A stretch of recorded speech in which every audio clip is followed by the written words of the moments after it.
বন্ধুরা, নিরামিষ দিনে মাছ মাংস হাতের কাছে না থাকলে তোমরা এইভাবে নিরামিষ রান্নাটা করে নিতে পারবে। একদম এক নিমিষে এক থালা ভাত খাওয়া হয়ে যাবে। আশা করি মাছ মাংসের কথা ভুলে যাবে। নমস্কার বন্ধুরা, আমি কাকুলি কিচেন হাউসে সবাইকে স্বাগত জানিয়ে প্রতিদিন তোমাদের কাছে নতুন রেসিপি নিয়ে চলে এসেছি। তো আজকের রেসিপি আশা করি ভালো লাগবে। আজকে আমি তোমাদের একটা নিরামিষ একটা রান্না করে দেখাবো। তোমরা তো অনেকভাবে ফুলকপি রান্না করেছো, আজকে আমি তোমাদের রান্না করে দেখাবো ফুলকপি আর পালং শাক দিয়ে রান্না করে দেখাবো। তাহলে চলো শুরু করা যাক। দেখো, এখানে পালং শাক নিয়ে নিয়েছি আমি এক আটি, আগে পরিষ্কার করে ধুয়ে নিয়ে এসেছি। আর এখানে দেখো আমি একটা বেগুন নিয়েছি কেটে, এখানে আছে ফুলকপি বড় সাইজ একটা, আর এখানে আছে আলু, এটা আমি কেটে নিয়েছি। এটা ফুলকপি আর আমি পালং শাক দিয়ে রান্না করে দেখাবো। তাহলে চলো বন্ধুরা, এবার উনুনটা আমি ধরিয়ে নিই। দেখো বন্ধুরা, উনুনটা ধরিয়ে কড়াটা আমি বসিয়ে নিয়েছি। কড়াটা প্রায় গরম হয়ে এসছে। এই কড়াই আমি কিছুটা সর্ষের তেল দিয়ে দেবো। এই তেলটা আমি দেবো একটু লবণ আর দেবো একটু হলুদ গুঁড়ো দিয়ে বেগুনগুলোকে আমি একটু কষে নেবো আগে।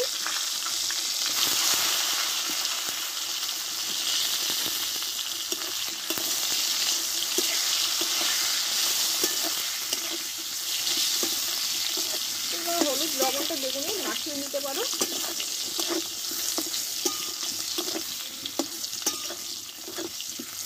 বেগুনটা ভালোভাবে দুই পিস কষে নেবো একটু।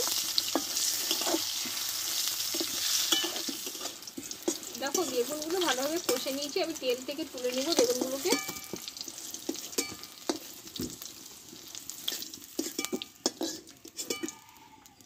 এবার এই তেলে আমি কপিগুলোকে কষে নেব।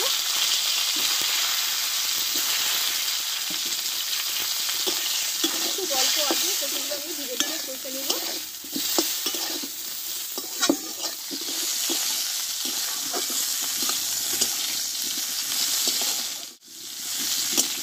দেখো, কপিগুলো আমি সময় করে ভালোভাবে টাইম নিয়ে আমি কষে নিলাম।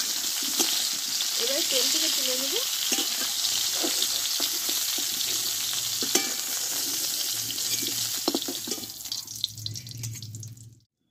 দেখো, এবার আলুগুলোকে কষে নেবো আমি।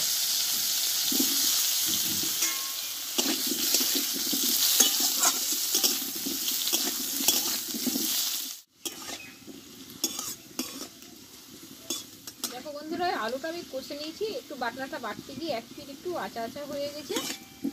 আর রান্নাটা পুরো আমি বাটা মশলাই করবো, তো বাইরে কিছু মশলা আমি ব্যবহার করবো না। আদা, জিরে আর কাঁচা লঙ্কা আমি বেটে নিলাম। এবার তেল থেকে আলুটাকে তুলে নেব, প্রায় কষা হয়ে গেছে।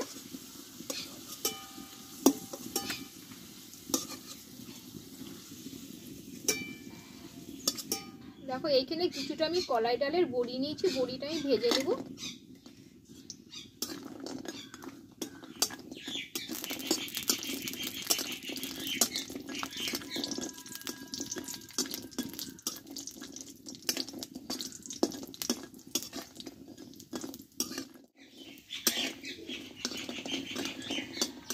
দেখো, বড়িগুলো আমি একটু লালচে করে ভেজে নিলাম।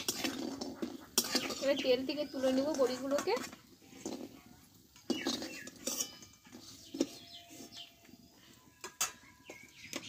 দেখো, এই তেলে আমি একটা তেজপাতা ছিঁড়ে নিয়েছি, দিয়ে দিলাম। আর কিছুটা দেবো কালো জিরে, আর কিছুটা দেবো গোটা জিরে। আর এখানে আমি একটু দিব হিং, দিয়ে ফোড়নটা ভালোভাবে একটু ভেজে নেব।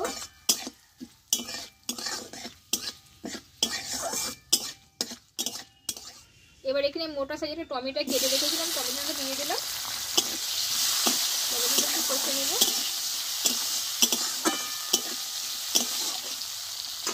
এর উপরে আমি বাটনাটা দিয়ে দেবো, আদা, কাঁচা লঙ্কা আর গোটা জিরে বেটে নিয়েছিলাম, দিয়ে দিলাম। এই মশলাটা একসঙ্গে ভালোভাবে কষে নেব।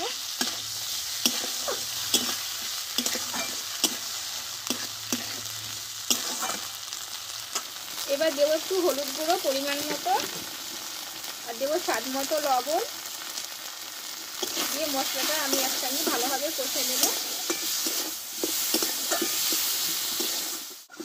দেখো, মশলাটা ভালোভাবে কষে নিয়েছি আমি। এবার কষে রাখা ফুলকপি, আলু, বেগুনগুলো আমি দিয়ে দেবো। দিয়ে মশলাটার সঙ্গে একসঙ্গে ভালোভাবে কষে নেব।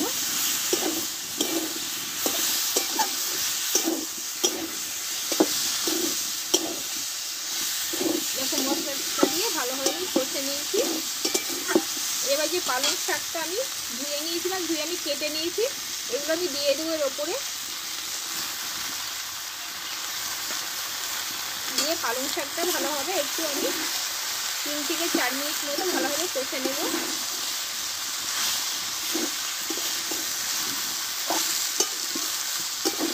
যেহেতু লবণটা দেওয়া আছে পালং শাকটা জল বেরিয়ে যাবে।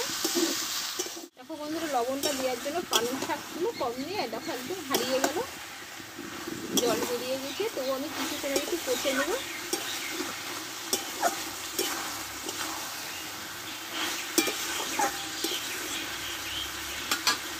দেখো আমি এতে বড়িগুলোকে দিয়ে দেবো আর দেবো কিছুটা ধনে পাতা উপর দিয়ে, যেহেতু নিরামিষ রান্না। দিয়ে একসঙ্গে ভালোভাবে কষে নেব।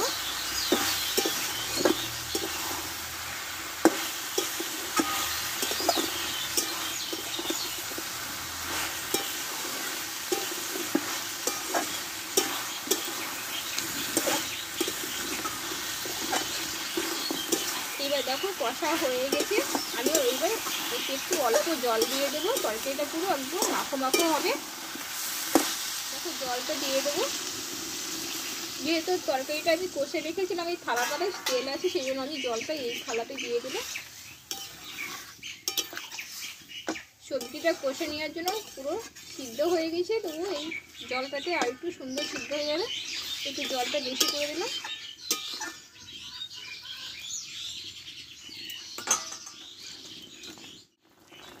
এবার 1/2 চামচ মতো আমি মিষ্টির জন্য একটু চিনি দিয়ে দিলাম, যেহেতু নিরামিষ রান্না।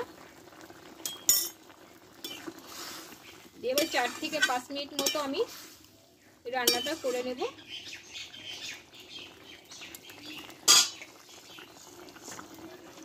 বন্ধুরা, যেহেতু নিরামিষ রান্না করলাম, সেই জন্য নামানোর আগে আমি একটু ঘি দিয়ে দেবো। দেখো এখানে 1/2 চামচ মতো ঘি দিয়ে দেবো। ঠান্ডার ঘি, বুঝতে পারছো জমে আছে।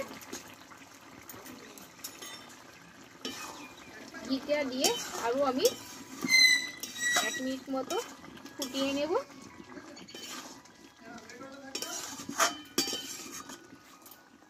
বন্ধুরা, নিরামিষ দিনে মাছ মাংস হাতের কাছে না থাকলে তোমরা এইভাবে নিরামিষ রান্নাটা করে নিতে পারবে।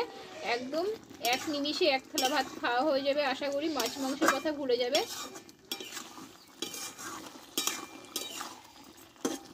দেখো বন্ধুরা, তরকারিটা পুরো মাখো মাখো হয়ে গেছে।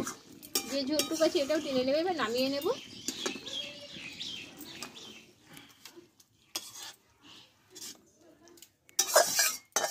বন্ধুরা, তাহলে আমার রান্নাটাও হয়ে গেল।